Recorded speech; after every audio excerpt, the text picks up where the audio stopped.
ترکی کے دل استنبول کے مرکز میں واقع تاریخی عمارت آیا صوفیہ میں ایک ایسا منظر دیکھنے میں آیا کہ جسے دیکھنے کے لیے 86 برس سے نسلیں گزر گئی تھیں، ترس چکی تھیں۔ سینکڑوں برس پرانی تاریخی عمارت کے جسے ترکی کے سیکولر اور مذہب بازار لوگوں نے مسجد سے ایک میوزیم میں بدل دیا تھا، وہاں عشروں کے بعد بالآخر نماز پنجگانہ کا باقاعدہ اہتمام شروع ہو چکا ہے۔ تقریباً 86 برس کے بعد آیا صوفیہ کے میناروں سے جب صدائے اذان بلند ہوئی تو یہ ایک ایسا جذباتی اور نہ بھلا دینے والا منظر تھا کہ جسے دیکھنے کے لیے ترک صدر رجب طیب ایردوان اور اعلیٰ سرکاری شخصیات بھی وہاں موجود تھیں۔ نہ صرف ترکی بلکہ دیگر اسلامی ممالک سے بھی مسلمان وہاں پر پہنچے ہوئے تھے۔ آیا صوفیہ میں نماز پنجگانہ کے باقاعدہ اہتمام کے لیے آج والے جمعے یعنی 24 جولائی کی تاریخ کا کیوں انتخاب کیا گیا اور یہ تاریخی اور جذباتی باجماعت نماز کیوں دیکھنے سے تعلق رکھتی تھی، ہم سب تفصیل سے آپ کو بتائیں گے، لیکن آگے بڑھنے سے پہلے ریڈ بٹن پر کلک کر کے اور بیل آئیکن کو پریس کر کے ہم سب کے سبسکرائبرز بننا مت بھولیے تاکہ تازہ ترین خبروں پر بلاگ تجزیے اور تبصرے آپ تک ہر وقت اور بر وقت پہنچتے رہیں۔ دوستو، جب سینکڑوں برس پرانے آیا صوفیہ کی عمارت میں 86 برس کے بعد نماز جمعہ ادا کی گئی، اس باجماعت نماز کے لیے خصوصی طور پر دعوت نامے جاری کیے گئے تھے اور نماز جمعہ کی ادائیگی کے ساتھ ہی آیا صوفیہ میں نماز پنجگانہ کی باقاعدہ ادائیگی شروع ہو چکی ہے۔ ترک حکومت کی جانب سے آیا صوفیہ میں نماز کی ادائیگی کے لیے خصوصی انتظامات کیے گئے تھے۔ کورونا وائرس کے پھیلاؤ کے باعث درجہ حرارت چیک کرنے کے لیے خصوصی سینٹر بنائے گئے تھے، لوگوں کے لیے ماسک لازمی قرار دیا جا چکا تھا۔ نماز جمعہ کی ادائیگی ممکن بنانے کے لیے اور لوگوں کو سہولت دینے کے لیے باقاعدہ شٹل سروس کا اہتمام کیا گیا تھا۔ نمازیوں کے لیے پانی اور قالین تک فراہم کیے گئے تھے۔ ان بہترین انتظامات کے بعد جب سینکڑوں برس پرانی تاریخی آیا صوفیہ کی عمارت کے میناروں سے اذان کی آواز بلند ہوئی تو یہ ایک دیکھنے کے لائق جذباتی منظر تھا۔ نہ صرف ترکی بلکہ دیگر ممالک سے تعلق رکھنے والے مسلمان بھی یہاں پر نماز کی ادائیگی کے لیے کھینچے چلے آئے۔ ترک صدر رجب طیب ایردوان، اعلیٰ سرکاری شخصیات اور دیگر ممالک سے آنے والے وفود کو آیا صوفیہ کے اندر ہی جبکہ دیگر لوگوں کو باہر لانز میں نماز پڑھنے کے لیے جگہ فراہم کی گئی۔ کورونا وائرس کے پھیلاؤ کے خدشے کے پیش نظر خطبے کو مختصر ہی رکھا گیا، مگر اس دوران اس اقدام کو اپنی اسلامی میراث سے جڑنے کی جانب قدم قرار دیا گیا۔ طیب ایردوان سے بھی یہ ایکسپیکٹ کیا جا رہا تھا کہ وہ میڈیا سے اس اہم موقع پر ضرور کچھ نہ کچھ کہیں گے، چنانچہ انہوں نے بات چیت کرتے ہوئے کہا کہ یہ اسلام پسندوں کی ایک اور اہم بڑی فتح ہے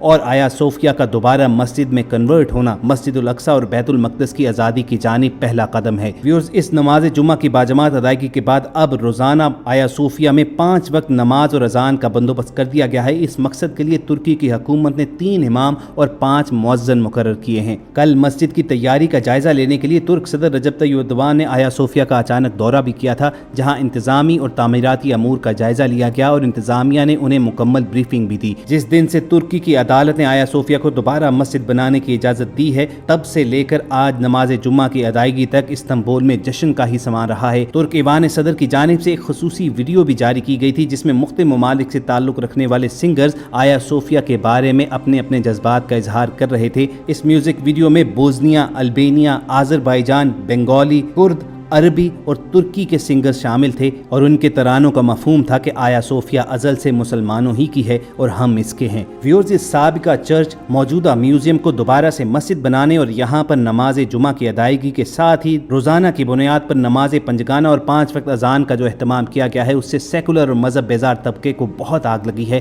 اور ان کو مزید جلانے کے لیے جو 24 جولائی کا انتخاب کیا گیا ہے اس پر آپ کو بتاتے ہیں کہ دراصل اس ڈیٹ کا انتخاب رجب طیب ایردوان نے ایک خاموش پیغام دینے کے لیے کیا ہے۔ 24 جولائی 1923 وہ دن تھا کہ جب باقاعدہ طور پر خلافت عثمانیہ کو ختم کر دیا گیا تھا اور خلافت عثمانیہ کے انڈر آنے والے علاقوں سے ترکی نے دستبرداری کا اعلان کیا تھا۔ اس 100 سالہ معاہدہ لوزان کے تحت ترکی پر بے شمار پابندیاں بھی عائد ہیں جو 2023 میں جا کر ختم ہوں گی اور اس معاہدے کے ختم ہونے سے ٹھیک 3 برس پہلے 24 جولائی 2020 کو آیا صوفیہ کو مسجد میں تبدیل کر کے طیب ایردوان نے اسلام دشمن طاقتوں کو یہ پیغام دیا ہے کہ جب ترکی پر سے پابندیاں ختم ہوں گی تو آگے بڑھنے کا راستہ اور فکر کیا ہوگی۔ لیکن جہاں ان کے اس فیصلے پر ان کی بے شمار تعریف کی جا رہی ہے، وہیں ان کے ناقدین کی تعداد بھی کم نہیں ہے۔ آپ کمنٹ سیکشن میں ہمیں ضرور بتائیے گا کہ طیب ایردوان کے اس فیصلے کے بارے میں آپ کیا رائے رکھتے ہیں۔ अगर अपने व्यूअर्स को इस इकदाम की ज़रा सी तारीख के बारे में बताएं तो 10 जुलाई को तुर्की की सबसे आला इंतजामी अदालत काउंसिल ऑफ स्टेट ने आया सोफिया को सुल्तान मोहम्मद फातेह फाउंडेशन के हक में फैसला देते हुए 1934 के फैसले को मनसूख कर दिया था। फैसले में लिखा गया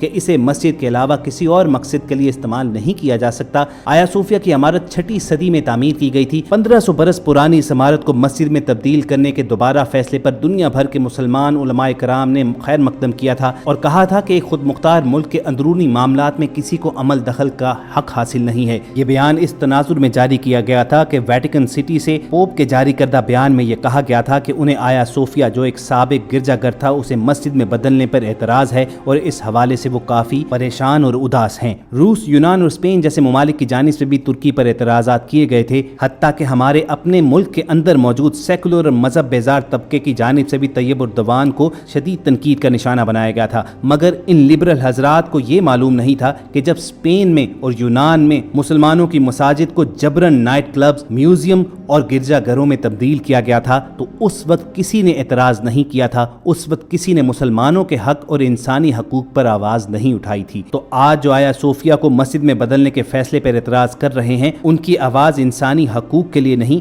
बल्कि सिर्फ और सिर्फ इस्लाम दुश्मनी की वजह से निकल रही है। याद रहे कि 1500 बरस पुराना आया सोफिया 16वीं सदी का आलमी सकाफती विरसा है। ये इमारत ईसाइयों की बाज़ंतीनी सल्तनत और मुसलमानों की सल्तनत उस्मानिया दोनों के लिए अहम थी और अब तुर्की की वो यादगार है जहां बड़ी तादाद में टूरिस्ट और मकामी अफराद जाते हैं। आया सोफिया को 1934 में मुस्तफ़ा कमाल अतातुर्क के दौर में अजायब घर बना दिया गया था और इस फैसले की कानूनी हैसियत पर मुकदमा चल रहा था। बिलाखिर तुर्क कौम को 86 सालों के बाद इसी फैसले का इंतजार था। अदालत ने आया सोफिया पर से पाबंदियों की जंजीर हटा दी और तुर्क कौम को ये इजाज़त दे दी गई कि ये इमारत चूंकि सुल्तान मोहम्मद फातेह की फाउंडेशन के अंडर आती है और इस फाउंडेशन के डॉक्यूमेंट्स में वाज़े तौर पर लिखा गया है कि इस इमारत को महज मस्जिद के लिए ही इस्तेमाल किया जा सकता है। म्यूजियम को मस्जिद में तब्दील करने के हक में फैसला आते ही तुर्क सदर रजब तैयब उर्दवान ने आया सोफिया को अदालती हुक्मनामे के मुताबिक तब्दील करने के लिए दस्तखत कर दिए, जिसके बाद आया सोफिया की म्यूजियम की हैसियत खत्म हो चुकी है और इसका कंट्रोल तुर्की के महकमा मजहबी अमूर ने संभाल लिया है। रशिया, अमेरिका,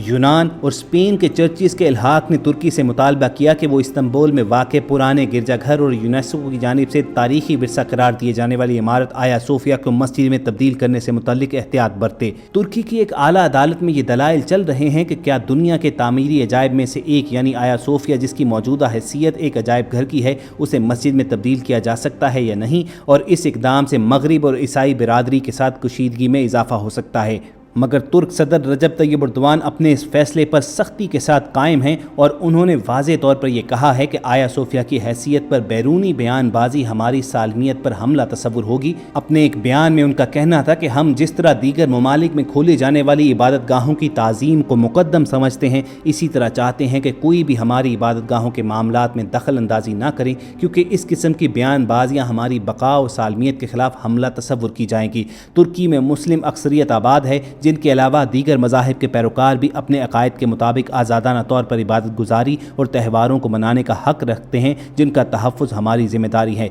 उनका कहना था कि दुनिया में करोड़ों अफराद मजहबी अकायद की वजह से कत्ल या अजियतों और मसाइब का शिकार होते हैं, जिनकी बाज़ पुरस करना और उन्हें रोकना ज़्यादा ज़रूरी है, ना कि आया सोफिया पर बयानबाजी करना। इसके अलावा रजब तैयब उर्दवान ने आया सोफिया को दोबारा मस्जिद में बदलने के फैसले को मस्जिदुल अक्सा और बैतुल मक़दस की आज़ादी की जानिब अहम कदम करार दिया। ख़वातीन हज़रात, बिलाशुबा इसे एक जज्बाती स्टेटमेंट कहा जा सकता है कि एक इमारत को महज मस्जिद बनाने से किस तरह मस्जिद अक्सा और बैतुल मक़दस को आज़ाद करवाया जा सकता है, लेकिन आपको बता दें कि ये एक सिंबॉलिक सिग्निफिकेंस होती है, खामोश मैसेज भिजवाया जाता है और इन छोटे छोटे फैसलों ही से पता चलता है कि लीडरशिप का रुझान क्या है और आने वाले चंद दिनों में हालात क्या करवट ले सकते हैं। आया सोफिया को मस्जिद में बदलने की टाइमिंग और उसके लिए खसूसन 24 जुलाई की तारीख का इंतखाब करना एक बहुत बड़ा सिंबॉलिक स्टेप है और सेकुलर मजहब बेजार तबका इसका मतलब जान चुका है। लेकिन देखना ये होगा कि उम्मत की जानिब से ये चीजें महज नारेबाजी तक ही महदूद रहेंगी या अमली तौर पर भी कुछ इक़दामात किए जाएंगे। हम सब की कोशिश होगी कि इस इशू पर वक्तन फवक्तन आपको अपडेट करते रहें। अपडेट हासिल करने के लिए आप रेड बटन पर क्लिक करके और बेल आइकॉन को प्रेस करके हम सबके सब्सक्राइबर जरूर बनिए। बहुत जल्द किसी ऐसी इन्फॉर्मेटिव वीडियो के साथ दोबारा आपसे मुलाकात होगी। अपना और इर्द गिर्द के लोगों का ख्याल रखिए और हम सब के साथ जुड़े रहिए।